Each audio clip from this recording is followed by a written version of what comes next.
ये जान तू तो प्यार दे के चल गईलू। अब बतावा हम केकरा संगे होली खेली हो। तोरा याद में पिचकारी लोग ढार ढार के रोवाता। बतावा हम केकरा के रंग लगाई। कौन बिया हमार कहाँ जाई कौन के रंग लगाई बोला।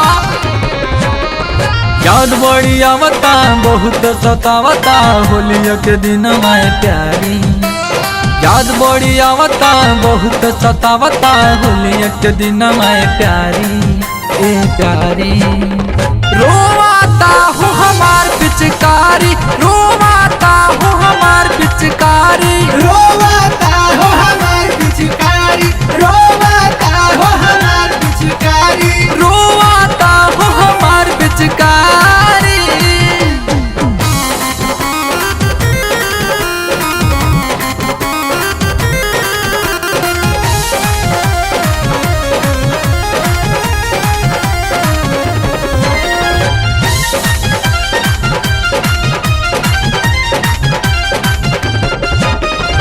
और साल रहलू त खूब लगवैलू। खूब लगवाइलू हो खूब लगवाइलू। लाल पियर रंग गलिया में मिसवैलू। खूब मिसवाइलू हो खूब मिसवाइलू। और साल रहलू त खूब लगवैलू।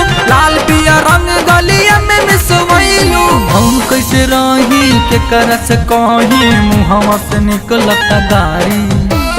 हम कैसे रही के करा से कही मुहवा से निकलता गारी। हाँ गारी रोवाता हो हमार पिचकारी। रोवाता हो हमार पिचकारी। रोवाता हो हमार पिचकारी। रोवाता हो हमार पिचकारी। रोवाता हो हमार पिचकारी।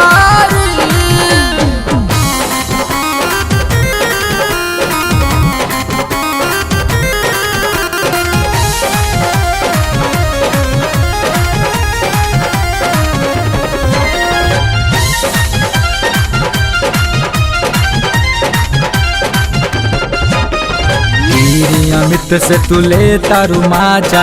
ले तारू माजा हो ले तारू माजा। बोलू राजा के कहे दे तारू साजा। दे तारू साजा हो दे तारू साजा। वीरी अमित से तू ले तारू माजा। बल्लू राजा के कहे दे तारू साजा। एक बेरिया रंग लगवावा न तो आई तोरे ससुरारी। एक बेरिया रंग लगवावा न तो आई तोरे ससुरारी।